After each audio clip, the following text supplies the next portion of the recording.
Trying not to think about something intrusive is like trying to catch smoke. The more you try, the harder it gets. This idea can be a metaphor for how we deal with dissatisfaction in life. Imagine a room full of balloons, each representing a different unhappy feeling like sadness, stress, anger, or boredom. When we try to get rid of one feeling, it seems like more pop up in its place. So, instead of trying so hard to get rid of dissatisfaction, we might actually make it worse. Philosopher Alan Watts called this the backwards law. The more we chase happiness, the more disappointed we become. Letting go of the struggle might bring us closer to what we really want, allowing those intrusive thoughts and feelings to fade away on their own. If we base our happiness on hard-to-get things, like success or possessions, we end up stressed and unhappy. We worry about not getting what we want, losing what we have, and the future not going our way. A better idea is to focus on what we already have and need. When we realize we have enough, we feel content. And the easiest way to feel like we have plenty is to want less. When we're not always chasing more, we worry less about gaining or losing things, and we're less afraid of change. When we don't feel happy enough, we start chasing after things we think will make us happy, like money, status, or the perfect partner. But the more specific our idea of happiness is, the harder it is to find.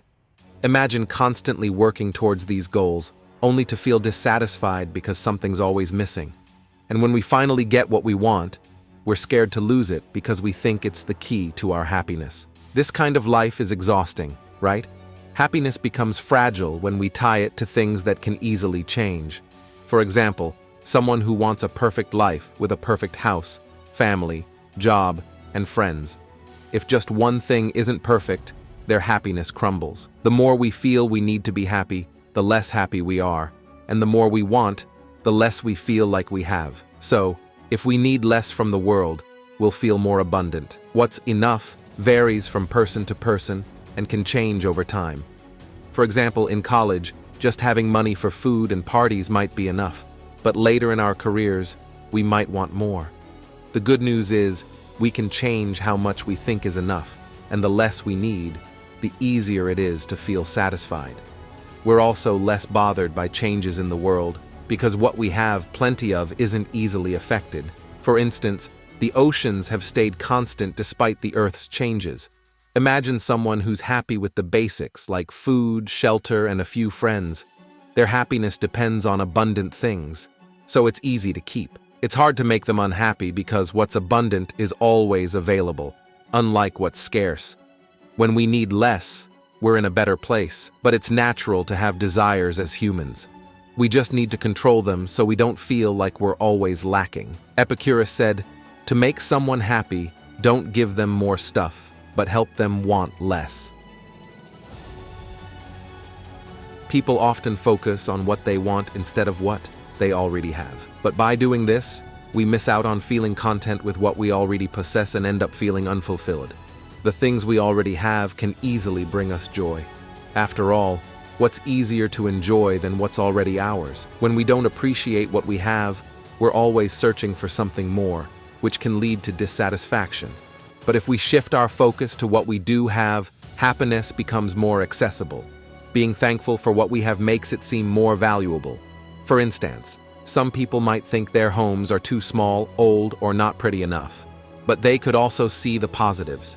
They have a roof over their heads, a cozy space, and an old house can still be comfortable. Even though there are bigger and nicer homes out there, their place still meets their basic need for shelter. Many people have worse living situations or no home at all, so any home is something to appreciate. When we switch from feeling dissatisfied to feeling grateful, the value of our home goes up. We start to appreciate what we once overlooked. Gratitude not only makes us feel happier, but also saves us money.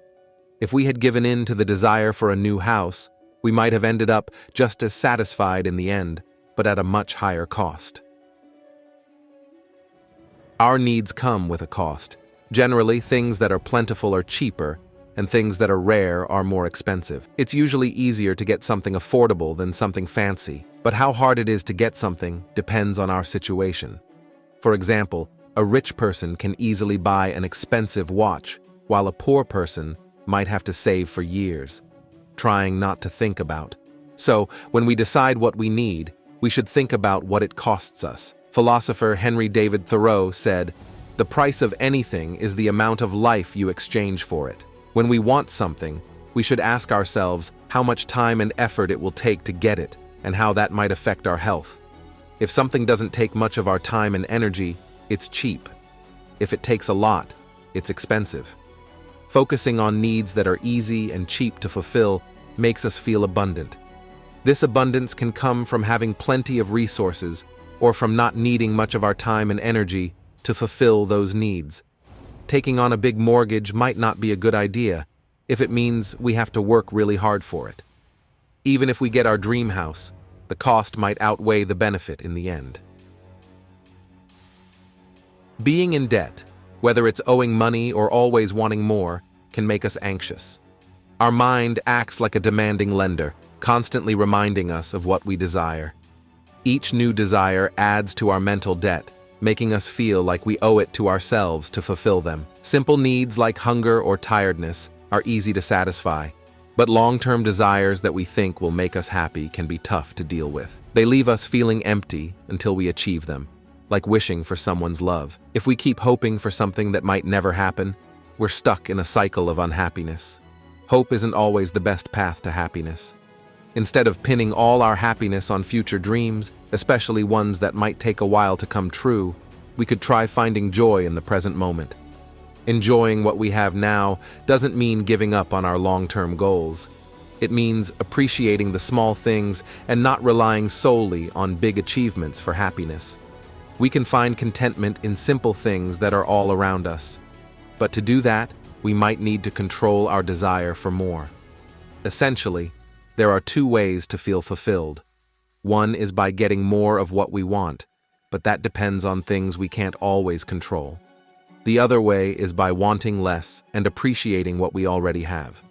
When we desire less, the world feels richer, and we feel more satisfied with what we have. Arthur Schopenhauer explored deeply into human life and offered a unique view on suffering and desire.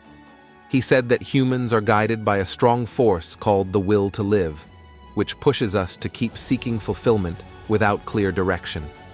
According to him, achieving things or getting stuff won't make this inner longing go away, leading to suffering. Schopenhauer believed that we always feel like something's missing, and we try to fill that gap by chasing after things that seem better, only to find the same dissatisfaction. He said that every joy we pursue is fleeting and ultimately unsatisfying. Schopenhauer argued that this constant wanting is what stops us from finding true contentment. He suggested that the only way to be truly happy is to let go of this endless desire, leading to a peaceful state free from striving. Essentially, his philosophy aligns with the idea that sometimes, when we stop trying so hard, we find what we're looking for. In conclusion, the backward law challenges our usual way of thinking. Constantly chasing after our desires may not actually bring us true happiness. Instead, finding contentment in the present, flaws and all, could surprisingly lead to the peace we're looking for. Thinking deeply about this idea raises an interesting question. Could letting go be the key to finding lasting happiness? Thanks for watching. Don't forget to like, comment, and hit the notification bell to stay connected with us.